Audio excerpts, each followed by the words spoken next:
അല്ലാഹുവിന്റെ പരിശുദ്ധ ഖുർആനിലെ ഒരു ആയത്താണ്. ഖുർആൻ ഓതി വരുമ്പോൾ നമുക്ക് കാണാൻ കഴിയുന്നതാണ് പ്രിയപ്പെട്ടവരെ. യൗമ യുൻഫഖു ഫിസ്സൂർ ഫതഅതൂന അഫ്വാജാ. സൂറെന്ന കാഹളത്തിൽ ഊതപ്പെടുമ്പോൾ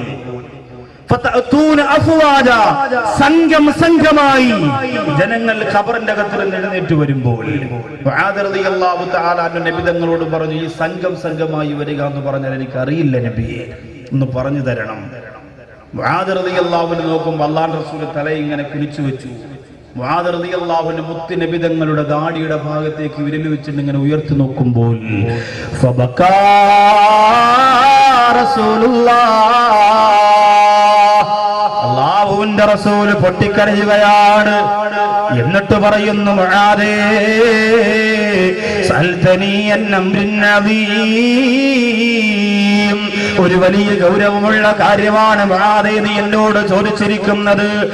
വളരെ ഗൗരവമുള്ള ഭയപ്പെട്ടു പോകുന്ന ഒരു കാര്യമാണ് എന്നോട് ചോദിച്ചിരിക്കുന്നത്. അല്ലാഹുവിന്റെ റസൂൽ പറയുന്നു, തുഹ്ശറു ഉമ്മത്തി അലാ 12 സിൻഫാ, ഖബറിന്റെ അകത്തുന്ന പരലോകത്തേക്ക് മനുഷ്യർ എഴുന്നേറ്റ് വരുമ്പോ 12 വിഭാഗമായി വരുന്നതാണ് മുആദ്. വല്ലപ്പുഴയിലെ ചെമ്മൻകുടിയിൽ വന്ന ഉമ്മമാരെ പാരിതോഷികം വാങ്ങാൻ വേണ്ടി കടന്നു ചെല്ലുകയാ. അല്ലാഹുവിന്റെ കോടതിയിലെ പരലോകത്തെ പാരിതോഷികം വാങ്ങാ ഖബറിന്റെ അകത്തിലും എഴുന്നേറ്റ് ചെല്ലുന്ന ചെമ്മൻകുടിയിലെ ഉമ്മ. അല്ലാഹുവിന്റെ റസൂൽ പറയുന്നു, 12 വിഭാഗമായിട്ടാണ് എഴുന്നേറ്റ് വരുന്നത്. അല്ലാഹുവിന്റെ ഹബീബ് പറയുന്നു, ആരേ അതിൽ 11 വിഭാഗവും നരകത്തിലാണ്. ആരേ അതിൽ 11 വിഭാഗവും നരകത്തിലാ, അവർക്ക് സ്വർഗമില്ല. മുആദേ സ്വർഗമില്ല. 12ാമത് വരുന്ന ഒരൊറ്റ വിഭാഗത്തിന് മാത്രമാ സ്വർഗമുള്ളത്. അല്ലാഹുവിന്റെ റസൂലിന്റെ മുമ്പിൽ ഇരുന്നു കൊണ്ട് മുആദ് റളിയല്ലാഹു അൻഹു കരയാ തുടങ്ങുകയാ. ചെമ്മൻകുടിയിൽ വന്നിരിക്കുന്നവരെ, പടച്ചോന്റെ കോടതിയിൽ സ്വർഗം വാങ്ങാൻ ചെല്ലുന്ന 12ാമത്തെ വിഭാഗത്തിലല്ലേ നമുക്ക് പെടാനുള്ളത്. അതിന് സീരിയൽ കണ്ടുകൊണ്ടിരുന്ന പറ്റൂല്ല, സിനിമ കണ്ടുകൊണ്ടിരുന്ന പറ്റൂല്ല, പൂരപ്പറമ്പിൽ കറങ്ങി നടന്ന പറ്റൂല്ല, ന്യൂ ഇയർ ആഘോഷിച്ചുകൊണ്ട് അടിച്ചു പൊളിച്ച പറ്റൂല്ല. എന്റെ പ്രിയപ്പെട്ട സമുദായമേ, 12ാമത്തെ വിഭാഗത്തിലേക്ക് പറയുന്നതിന് മുമ്പ് ആ 11 വിഭാഗങ്ങളെ ചുരുങ്ങിയ സമയം കൊണ്ട് ഞാൻ ഒന്ന് വിശദീകരിക്കുകയാ. വിശദീകരിച്ച് തീർക്കാൻ സാധ്യമല്ലെന്നറിയാ, എന്നാലും ഒരു ശ്രമം നടത്തുകയാ.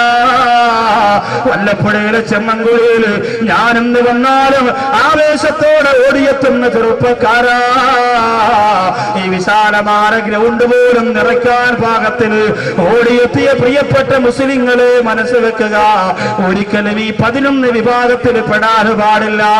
മുആദ് റളിയല്ലാഹു അൻഹു കരഞ്ഞുകൊണ്ട് പറയുകയാ, നബിയേ അവിടുന്ന് ഒന്ന് വിശദീകരിച്ച് തരണം റസൂലേ.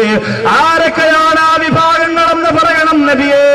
അല്ലാഹുവിന്റെ റസൂൽ പറഞ്ഞു കൊടുക്കുകയാ, 1ാമത്തെ വിഭാഗമാരാ. അല്ലാഹുവിന്റെ റസൂൽ പറഞ്ഞു കൊടുക്കുന്നു, അതേ ഖബറിന്റെ അകത്തിരുന്ന ഒരു വിഭാഗം എഴുന്നേറ്റ് വരികയാ. ലൈസ ലഹും യദാനി വലാ റിജ്ലാ,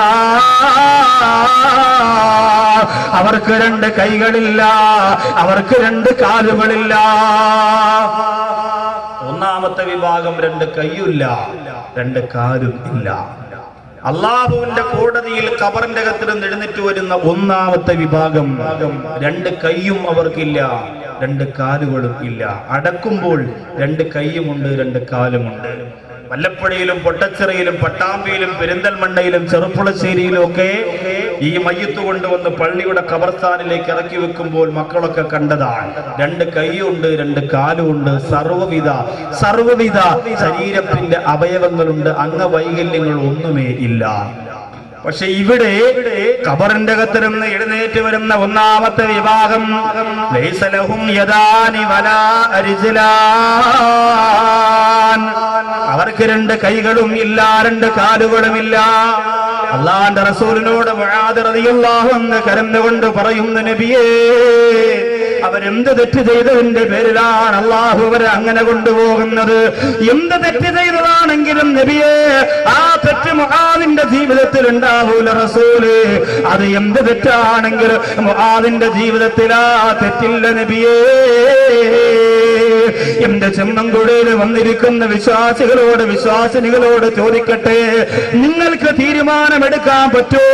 ഈ മനോഹരമായ വിജ്ഞാന നഗരിയിലിരുന്നു കൊണ്ട് അല്ലാഹുവേ ആ തെറ്റ് എന്ത് തെറ്റാണെങ്കിലും ഞങ്ങൾ ഇന്ന് മുതൽ ചെയ്യൂല അല്ലാ. തീരുമാനം എടുക്കാൻ പറ്റുമോ? വെള്ളമൊഴിക്കാനെങ്കിലും അല്ല, ഇപ്പൊ വേറെ തീരുമാനം ഞാൻ എടുക്കും. ഒരു കാരണവശാലും ആ തെറ്റ് നമ്മൾ ചെയ്യില്ല എന്ന ഉറച്ച ഒരു തീരുമാനമെടുക്കാൻ ഈ സദസ്സിലിരിക്കുന്ന നിങ്ങൾക്ക് ഇൻഷാ അല്ലാഹ് സാധിക്കണം. കാരണം ഖബറിന്റെ അകത്ത് നിന്ന് എഴുന്നേറ്റ് വരുന്ന ഒരു സമാധാനത്തിന് രക്ഷയ്ക്ക് വേണ്ടി അള്ളാഹുവിന്റെ കോടതിയിൽ കൈനീട്ടി നിൽക്കുന്ന സമയം ലൈസ ലഹും യദാനി വലാ റിജ്ലാൻ, രണ്ട് കയ്യുമില്ല രണ്ട് കാലുമില്ല, ആ ഒരവസ്ഥയിൽ വരും. അപ്പോ രണ്ട് കയ്യുമില്ല രണ്ട് കാലുമില്ല, ലൈസ ലഹും യദാനി വലാ റിജ്ലാൻ, രണ്ട് കയ്യുമില്ല രണ്ട് കാലുമില്ല, ആകെ ആ പരിഭ്രാന്തി പരത്തുന്ന ദിവസം. അങ്ങനെ വരുന്നവർ ആരാണ് നബിയെ? നിങ്ങൾക്ക് അങ്ങനെ പോകാൻ ആഗ്രഹമുണ്ടോ? ആഗ്രഹമുണ്ടോ? ഇതെങ്ങനെ ഇരിക്കണം അന്തം വിട്ട് വെള്ളത്തിയുടെ കോഴിയെ പോലെ? അങ്ങനെ പോകാനാണോ താല്പര്യം? ഒരിക്കലും ഇല്ലല്ലോ അല്ലേ? മുമ്പ് ഉസ്താദ് പ്രസംഗിച്ചപ്പോൾ ചോദിച്ചു സ്വർഗത്തിൽ പോകാൻ ആഗ്രഹമുള്ളവർ കൈ വെക്കാൻ പറഞ്ഞു. എല്ലാവരും കൈ വെച്ചു, ഒരാൾ മാത്രമേ ഉറങ്ങിപ്പോയി. അപ്പോൾ എല്ലാവരും ഉസ്താദ് ചോദിച്ചു നരകത്തിൽ പോകാൻ ആഗ്രഹമുള്ളവർ എഴുന്നേക്കാൻ പറഞ്ഞു. അപ്പോൾ പെട്ടെന്ന് കണ്ണു തുറന്നപ്പോൾ എഴുന്നേക്കാൻ പറഞ്ഞാൽ മാത്രമേ പറ്റുള്ളൂ. അവൻ ചാടിയൊക്കെ എഴുന്നേറ്റ്. അള്ളാഹു എല്ലാവരും നോക്കണം, പടച്ചവരെ ഇത്രയും കഷ്ടപ്പെട്ട് വാതയൊക്കെ വന്നിട്ട് 4ാമത്തെ വർഷത്തെ വാള ഫുള്ള് ആദ്യം മുതൽ അവസാനം വരെ കേട്ടില്ല. അവർ നരകത്തിൽ പോകാനാണ് ആഗ്രഹം. അപ്പൊ അവൻ കുടുങ്ങി നിൽക്കുകയാണ്. എന്തായാലും ഇപ്പോഴത്തെ മക്കളെ പോലെ അവൻ നല്ല പവറായിരുന്നു. അവൻ എന്തായാലും കുടുങ്ങി. ജനങ്ങളുടെ മുമ്പ് നാണം കെട്ടി ഇനി രക്ഷപ്പെടല്ലേ. നേരെ സ്റ്റേജിൽ കയറി വന്നു.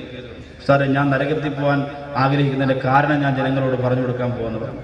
എന്നിട്ട് അവൻ എന്തേ നീ നരകത്തിൽ പോകാൻ ആഗ്രഹിക്കുന്നതെന്ന് ചോദിച്ചപ്പോൾ അവൻ വന്ന് മൈക്കിലൂടെ പറയാം, ഞാൻ നരകത്തിൽ പോകാൻ ആഗ്രഹിക്കുന്നത് വേറൊന്നും കൊണ്ടല്ല. നരകത്തിൽ പോകാൻ ആഗ്രഹിക്കുന്നവർ എഴുന്നേക്കാൻ പറഞ്ഞപ്പോൾ ഞാൻ കണ്ണൂർ നോക്കിയപ്പോൾ ഉസ്താദ് മാത്രമേ ഉള്ളൂ, ഒറ്റയ്ക്കല്ലേ ഉള്ളൂ. ഉസ്താദ് ഇത്രയും ദിവസം വന്നു പറഞ്ഞ് ഒറ്റയ്ക്ക് നരകത്തിൽ പോണ്ട, കമ്പനിക്ക് ഞാനിവിടെ വരാമെന്ന് പറഞ്ഞു വന്നതാണ്.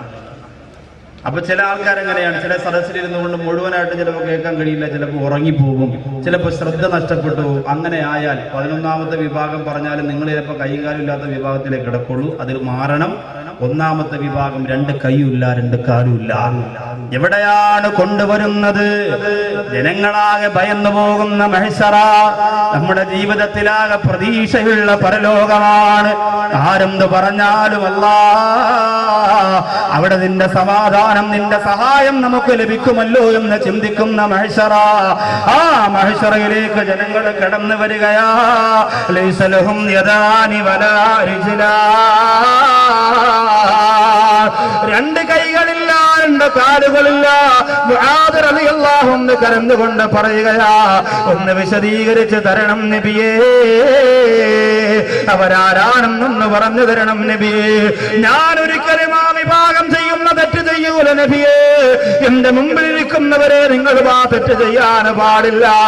അല്ലാഹുവിന്റെ റസൂല് പറയുന്നു, ഫയുനാദിൽ മുനാദി മിൻ ഖിബലിർ റഹ്മാൻ, അവരങ്ങനെ രണ്ട് കൈയില്ലാതെ കാലില്ലാതെ ഖബറിന്റെ അകത്തിരുന്ന് ഇങ്ങനെ വരികയാണ്. സുബ്ഹാനല്ലാഹ്, നടക്കാൻ കഴിയൂല, എഴയാൻ കഴിയൂല. എന്തോ ഒരു നികൃഷ്ടമായ വസ്തു ഇങ്ങനെ നീങ്ങി വരുന്ന പോലെ ഖബറിന്റെ അകത്തിരുന്ന് എഴുന്നേറ്റിട്ട് ചുട്ടുപൊള്ളുന്ന മഹ്ശറാവൻസഭയിലൂടെ കൊണ്ടുവരികയാണ്.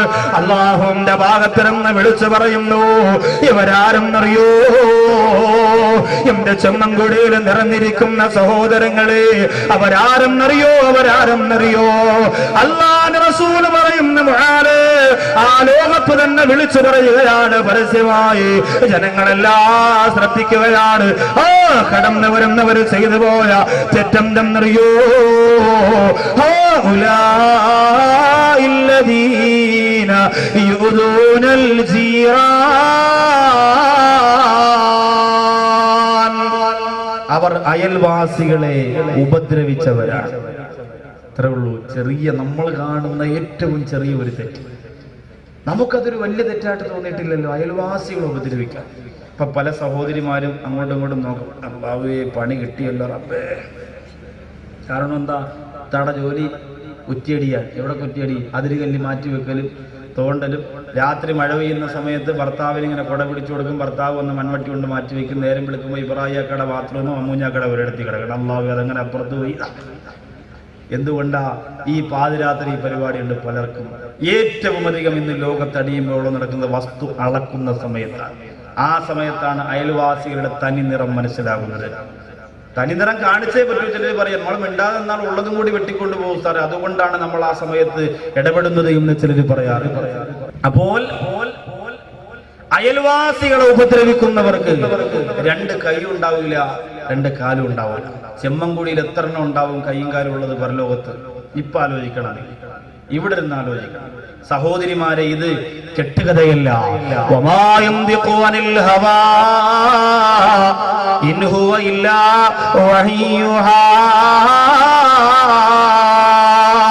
അല്ലാഹുവിന്റെ റസൂൽ തമാശക്ക് പോലും ഒരു കളവ് പറഞ്ഞിട്ടില്ല പ്രിയപ്പെട്ടവരെ. ആ മുത്തിന്റെ നാവിന്റെ മൊഴികളാണ് ഈ പറഞ്ഞുകൊണ്ടിരിക്കുന്നത്. രണ്ട് കൈയില്ലാതെ ഖബറിന്റെ അകത്ത് കഫൻ തുണിയിൽ പൊതിഞ്ഞു വെക്കുമ്പോ സുബ്ഹാനല്ലാഹ്, ഉമ്മാക്ക് കൈയുണ്ടായിരുന്നു, ഉപ്പാക്ക് കാലുണ്ടായിരുന്നു. ഇന്ന് ഖബറിന്റെ അകത്തിരുന്ന് എഴുന്നേറ്റ് വരുമ്പോ ഒന്നുമില്ല റബ്ബേ. ആ രീതിയിൽ വരുന്നതിന്റെ ഒന്നാമത്തെ കാരണം അല്ലാഹുവിന്റെ റസൂൽ പറഞ്ഞു കൊടുക്കുകയാ. അവരയൽവാസികളെ ബുദ്ധിമുട്ടിച്ചവരാണ്, അവരയൽവാസികളെ വേദനിപ്പിച്ചവരാണ്, അവരയൽവാസികളെ പ്രയാസപ്പെടുത്തിയവരാണ്. സുബ്ഹാനല്ലാഹ്, ആലോചിക്കണം നിങ്ങൾ. നമ്മുടെ വീടിന്റെ തൊട്ടടുത്തുള്ളവർ, നമ്മുടെ പള്ളിയുടെ തൊട്ടടുത്തുള്ളവർ, നമ്മുടെ അയൽവക്കത്ത് താമസിക്കുന്നവർ, അത് ഹിന്ദുവാകട്ടെ മുസ്ലിമാകട്ടെ ക്രിസ്ത്യനാവട്ടെ ആരായിരുന്നാലും അക്രം ജാറക വലൗകാന കാഫിറാ, അവരവിശ്വാസിയാണെങ്കിലും അവരെ ബഹുമാനിക്കണമെന്ന് നബിയുനാ മുഹമ്മദ് മുസ്തഫ സല്ലല്ലാഹു അലൈഹി വസല്ലം.